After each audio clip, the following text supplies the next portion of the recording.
악으로 미쳐서 죽는다. 전도서 9장 3절에서 모든 사람이 다 같은 운명에 떨어진다는 것은 악한 일이다. 이로 인해 사람의 마음은 악으로 가득하고 사는 동안 미친 짓을 생각하다. 결국은 죽고 만다. 본래 하나님의 형상을 입은 인생은 에덴 동산에서 행복한 삶을 살았다. 그것이 인생의 본래적 속성이다. 그러나 인간의 불순종 후의 삶은 대가를 지불해야만 남은 생을 살게 되었다. 땀을 흘려야 먹을 수 있고 출산의 고통으로 자손을 얻을 수 있게 되었으며 사람들 간의 묘한 긴장과 대립 그리고 충돌은 피 흘림의 대가를 지불해야만 했다. 이것이 일반사다. 그래서 이는 인간의 공통적인 악이다. 사람의 숫자에 비례하면 할수록 더 복잡해지고 더 거대한 악의 소용돌이에 빠져 헤어나질 못한다. 이런 세상을 성경은 같은 운명이며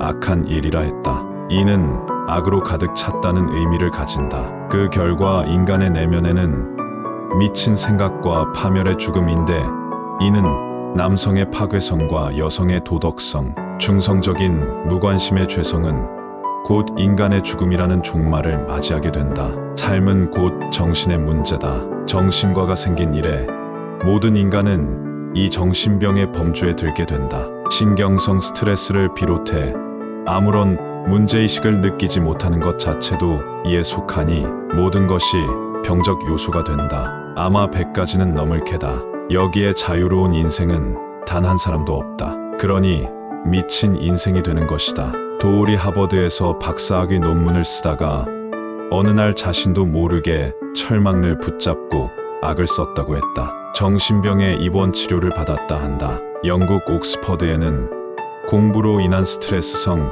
정신병으로 입원하는 전문 병원이 있다지 않는가? 이 외에도 현대인의 갖는 온갖 정신적 장애를 갖는다. 행복한 삶을 위해 공부를 하는데 그 과정에 병을 얻는다니 이상하지 않는가? 제정신으로 사는 사람이 얼마나 있을까? 자살 1위의 자화상이다. 그의 삶에서 나타나는 모든 것들도 정상적일 수 없는 온갖 근심과 불안, 그리고 소외와 공포 속에서 정신을 차릴 수 없다.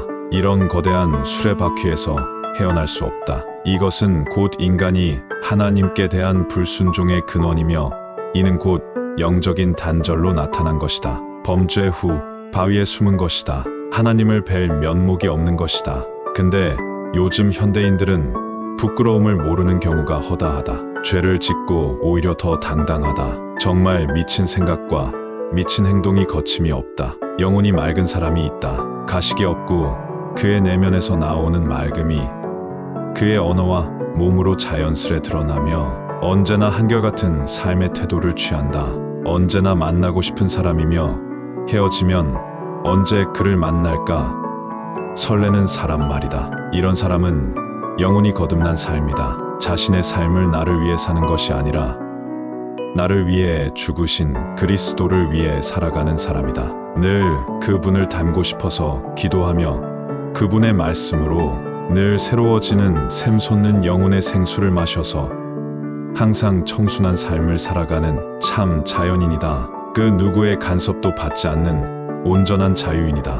이런 삶을 사는 사람은 악한 생각과 미친 생각이 그를 유혹하거나 지배하지 못한다. 이 세상에 사나 이 세상에 속하지 않은 하늘의 양식을 먹고 사는 하나님의 참된 백성이다. 이런 삶을 사는 것이 그리스도인의 소망이다. 그분의 핏값으로 거듭난 인생이며 그분의 영광을 위해 살아가는 작은 예수의 제자 말이다. 남에게 드러내지 않아도 어딜 가나 향기나는 삶 말이다. 이런 삶이 되길 간절히 소망한다.